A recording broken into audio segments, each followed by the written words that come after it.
El hombre que perdió la memoria.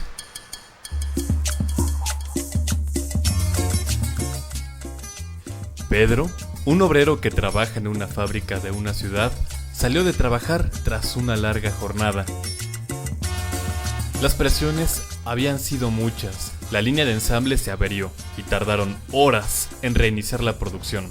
Con la mente en su hogar, deseando llegar ya a casa con su esposa y sus hijos, salió de la fábrica un tanto distraído. Ni siquiera se quitó el casco de seguridad. Caminó como cada tarde hacia la parada del camión, junto a las nuevas fábricas que están en construcción. Pasó cerca de un andamio y lo último que escuchó fue un grito. ¡Cuidado allá abajo! Un albañil dejó caer por accidente una herramienta. Para mala fortuna de Pedro, le pegó en la cabeza. De no haber sido por el casco, lo hubiera fracturado, pero el impacto fue tan fuerte que perdió el conocimiento. Un grupo de albañiles y curiosos lo rodearon. Alguien llamó a una ambulancia y en cuestión de minutos iba rumbo al hospital. Llegó a urgencias, lo bajaron en camilla, le tomaron radiografías. Al parecer no había ninguna fractura. Después de varios minutos por fin recobró la conciencia, pero no la memoria. Pedro no tenía la menor idea de dónde estaba, quién era y mucho menos en qué año y qué país vivía. Los doctores no tenían la menor idea de quién era Pedro. Cuando llegó al hospital, no encontraron en su ropa identificación alguna. Al verlo despertar, los médicos le preguntaron a Pedro por sus familiares, pero Pedro tenía más preguntas para los doctores. ¿Dónde estoy? ¿Quiénes son ustedes? ¿Qué hago aquí? Las enfermeras mandaron traer a una trabajadora social para ayudar a Pedro a recordar algo, alguna clave para identificarlo y avisar a su familia. Pedro repitió la pregunta. ¿Dónde estoy? Está en el hospital del IMSS de Querétaro. ¿Querétaro? ¿Qué es eso? Duele la cabeza. La ciudad de Querétaro es la capital del estado del mismo nombre. ¿Estado? ¿Capital? ¿De qué me habla? Así, con mucha paciencia, la trabajadora social explicó poco a poco a Pedro que vive en un país que se llama México. México es una nación que está en el continente americano. Tiene siglos y siglos de historia. Desde hace mucho tiempo, esta tierra donde estamos, que llamamos México, fue habitada por grandes hombres y mujeres.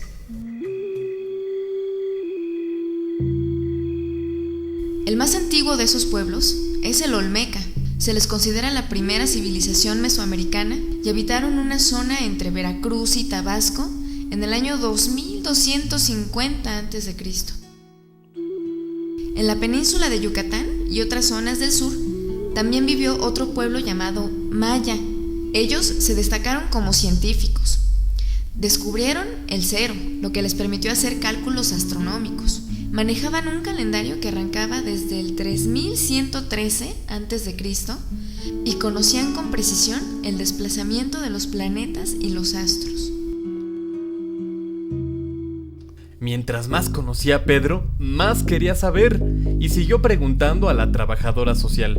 Ella continuó contándole la historia de México para que recordara en qué país se encontraba. En la zona central del país, donde actualmente está el Estado de México, floreció Teotihuacán. Sus habitantes fueron extraordinarios constructores.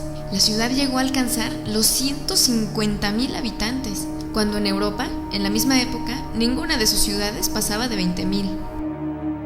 A unos cuantos kilómetros de Teotihuacán, años después, un pueblo denominado Azteca o Mexica fundó la ciudad de Tenochtitlán sobre un lago.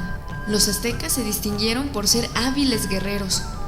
La Gran Tenochtitlán fue una ciudad mucho más grande que muchas europeas de la época, con un comercio abundante. En Crónicas de Cortés se dice que el mercado sobrepasaba de tamaño a la ciudad de Sevilla. Pedro interrumpió a la trabajadora social y comenzó a recordar algunas cosas sobre Hernán Cortés. ¡Ah, sí, cierto! Eso lo estudié en secundaria. Hernán Cortés llegó a México en 1519 y derrotó a los aztecas. Exactamente. Cuando los españoles llegaron a México, también trajeron su cultura, que por siglos se había nutrido de los griegos, los romanos, los fenicios y los árabes. Por ejemplo, la palabra almohada, donde tiene su cabeza, viene del árabe. Pedro, emocionado por recobrar la memoria, empezó a contar él mismo la historia.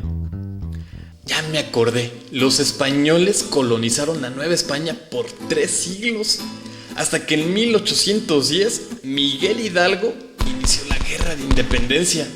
Gracias a eso México es un país libre. ¡Híjoles! ¿Cuánto tiempo llevo aquí? Mi mujer ha de estar preocupada. Avísenle, déjele, doy el teléfono. A ver, déjelo a punto.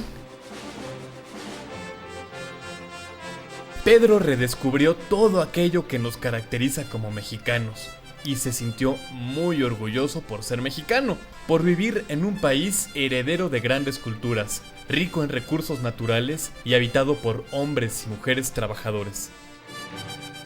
Después de unos últimos exámenes médicos para comprobar su salud, Pedro regresó a casa y le contó todo esto a su esposa y sus hijos. Debo agradecer a Dios que nada me pasó, solo fue un susto. Estoy contento de haber recobrado la memoria. Es una suerte vivir en Querétaro, un estado en el que tenemos de todo: industria, escuelas, comercio y tranquilidad para la familia. Ahora me doy cuenta de que hemos heredado lo mejor de las dos culturas que nos dieron origen. ¿Y usted qué siente de ser mexicano?